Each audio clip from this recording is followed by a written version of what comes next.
Hey everyone, welcome back to the channel. In today's video, I'll show you how to recover deleted listing on Facebook Marketplace. Let's get started.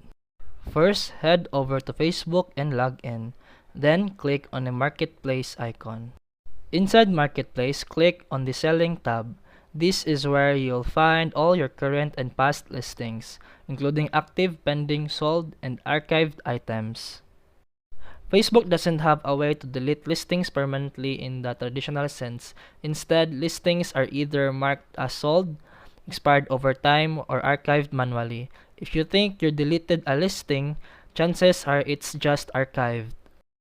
Go to the archive section under selling. From there, you can view old listings and even choose to repost or duplicate them if you want to list them again.